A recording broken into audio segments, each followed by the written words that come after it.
Hello friend, welcome to our channel movie freak.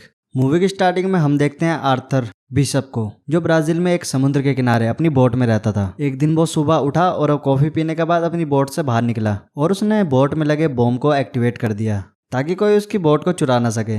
जिसके बाद वो अपनी बाइक से एक रेस्टोरेंट में पहुंचा जहाँ के सब लोग उसे पहले से ही जानते थे और वेटर ने उसे समुद्र के साइड वाला टेबल बैठने के लिए दिया। और उसी वक्त एक लेडीज उसके सामने आकर बैठ गई और वो बोलने लगी कि वो काफी समय से उसकी तलाश कर रही है।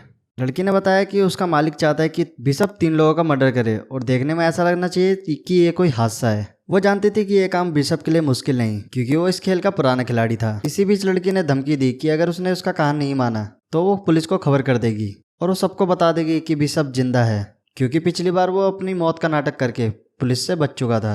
अभी बिशप ने अपने आसपास देखा कि इस लड़की के साथ और भी लोग हैं जो उसे ही टारगेट करके बैठे थे। तभी अचानक बिशप ने अपना फ़ोन निकालकर उस लड़की की फ़ोटो ले ली। इसके बाद जैसे ही उस बंदी ने गन निकालने की कोशिश की तभी बिशप ने उस पर हमला कर दिया। ये देखकर उस लड़की के साथी भी बिशप पे टूट पड़े, लेकिन उसने एक एक करके सबकी फिल्म बना के वहीं पे रिलीज कर दी। बिशप ने सीसीटीवी कैमरे में देखा कि और गुंडे उसे पकड़ने के लिए ऊपर आ रहे हैं, तो बिशप उस बिल्डिंग से उतरकर एक केबल कार के अंदर बैठ गया। तभी वो लड़की अपने साथियों के साथ बिशप का पीछा करते हुए उस केबल कार पर चढ़ गई। वो बिशप को अंदर ढूंढ रही थी, लेकिन वो तो छत पर था।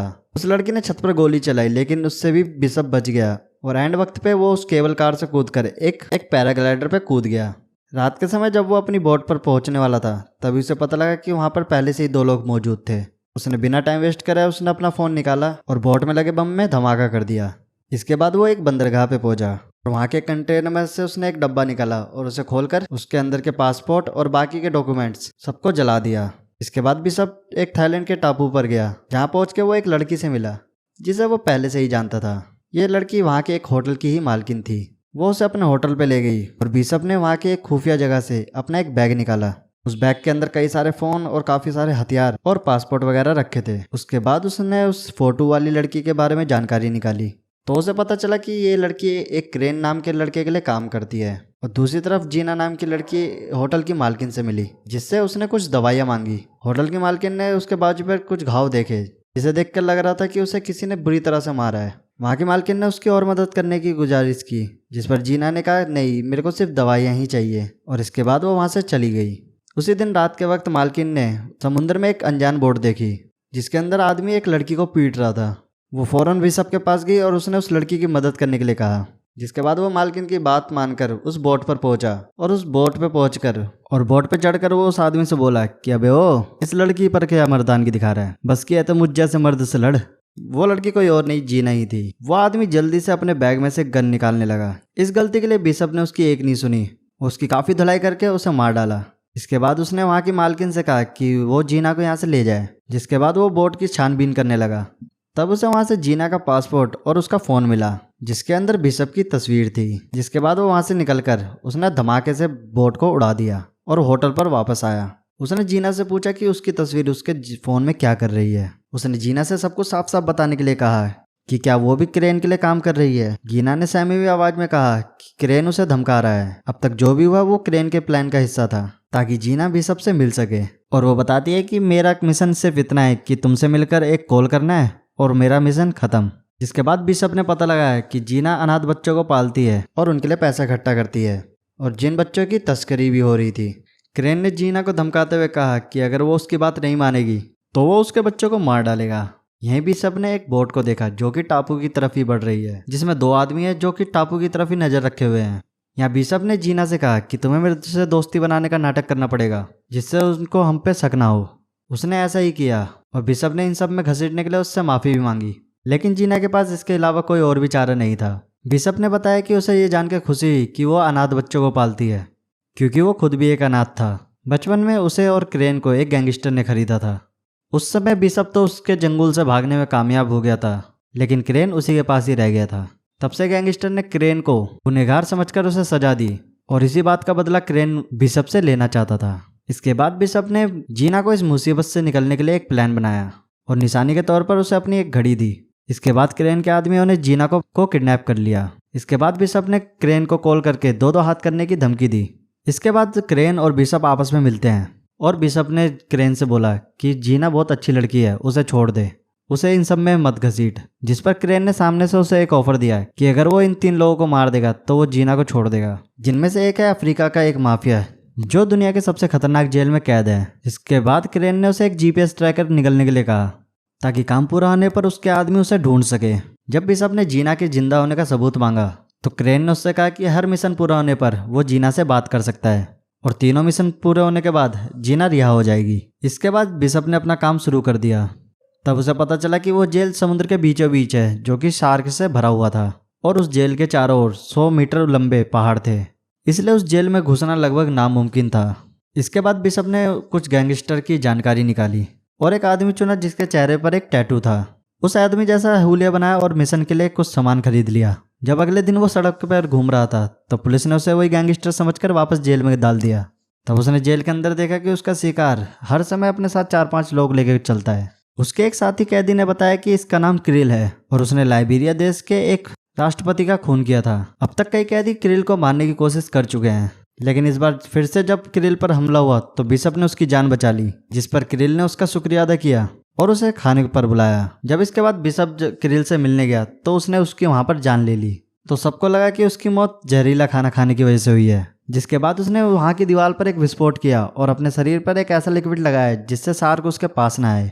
और लास्ट में उसने एक GPS कैप्सूल निकला और समुद्र में छलांग लगा दी। इसके बाद उस जेल से कुछ दूरी पर एक बोट पर कप्तान के पास मैसेज आया कि बिशप ने अपना काम पूरा कर दिया है और उसकी लोकेशन देखकर बोट के आदमियों ने उसको बचा लिया। इसके बाद बिशप की बात जीना से हुई, जिसमें जीना ने उसे बताया कि उसे अगला टारगेट 36 घंटों में मारना है। अगर उसने ऐसा नहीं किया तो वो लोग जीना को मार देंगे। और इसके बाद बिशप पर दूसरे आदमी की डिटेल आई जिसका नाम एड्रियन है, जो कि एक बहुत बड़ा अरबपति था। ये इंसानों की तस्करी का धंधा करता है, लेकिन उस तक पहुंचना बहुत मुश्किल था क्योंकि वो ऑस्ट्रेलिया के एक बिल्डिंग में 98 माले पर रहता था, जहाँ की सारी दीवारें, खिड़की, दरवाजे सब बुलेट प्रूफ थे और हर जगह सेंसर, फिंगरप्रिंट डिवाइस वगैरह लगे थे। इसके बाद भी सब वहाँ के नीचे वाले फ्लोर को वो खरीदने पहुंचा, जहाँ पर उसने चाबियों और नक्शे की हुबहू कॉपियां बनाई और उसने कांच फोड़ने वाले बॉम्ब्स बनाए और साफ सफाई वाले आदमी का भेष बदलकर उस बिल्डिंग में घुस गया।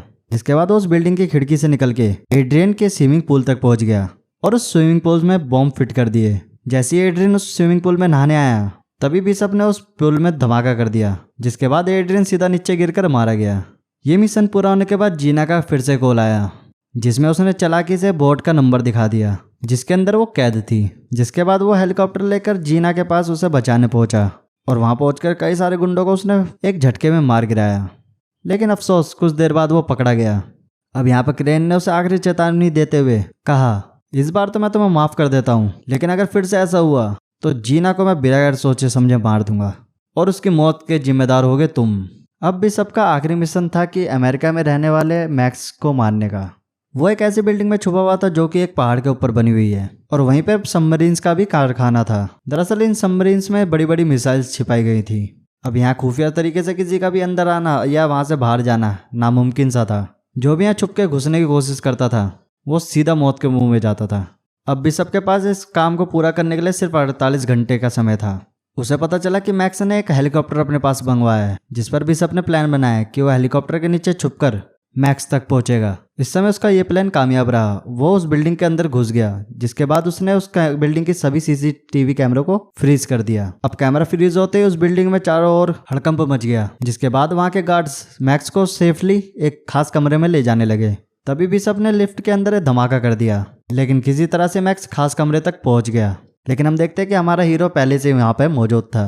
यहाँ पर बिशप ने अगली अपनी चाल चली, जहाँ पर वो मैक्स के साथ मिल गया और उसने वहाँ पर मैक्स को मारने का नाटक किया ताकि क्रेन को चकमा दिया जा सके। उसका प्लान था कि जब क्रेन के आदमी मैक्स की लाश ढूंढने आएंगे तब क्रेन बोट में अकेला होगा और उस समय उसे खत्म करना कोई बड़ी बात नहीं होगी। उन्होंने प्लान के मुताबिक मैक्स की मौत का प्लान किया और जैसे ही वहां पर धमाका हुआ तो बिशप उसे समुद्र से बचा के एक टापू पर लेकर चले गया। जिसके बाद बिशप ने क्रेन को कॉल करके कहा, अब तू जीना को छोड़ दे, मैंने अपना काम पूरा कर दिया है। लेकिन क्रेन ने मैक्स की लाश देखने की मांग की और यहाँ बिशप ने बताया कि उसकी लाश सबमरीन में पड़ी है। जिसके बाद क्रेन ने अपने आदमियों को बिशप की लाश देखने के लिए सबमरीन पर भेजा।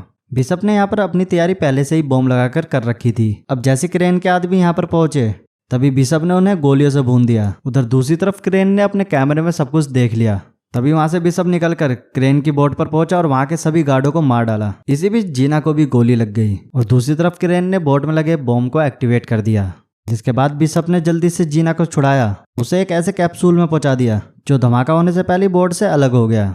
अब इसके बीच में बिशप और क्रेन की जबरदस्त लड़ाई होती है। उसने क्रेन को जंजीर से उसी बोट पर बांध दिया और तभी बोट पर धमाका हो गया। यहाँ जीना तो बच गई और दूसरी तरफ मैक्स के आदमियों ने बोट का मलबा बाहर निकाला, जिसके अंदर बिशप का कोई भी नामो निशान नहीं था। अब इससे कुछ समय बाद हम जीना को देखते हैं जो वापस अपने अनाथ आश्रम में थी और तभी उसने बाहर बिशप को देखा जो उसके आंखों के सामने ही खड़ा था। असल में बिशप बोट के स्टील रूम में छुप गया था जो इमरजेंसी में काम आता है और जिसकी वजह से वो धमाके में बच निकला। तो दोस्तों ये मूवी यहीं पे खत्म होती है। अगर आपको मूवी एक्सप्लेन पसंद आया तो हमारे चैनल मूवी फ्रिक को सब्सक्राइब कर दीजिए। मिलते हैं नेक्स्ट एक्सप्लेन मूवी के साथ, तब तक के लिए गुड बाय।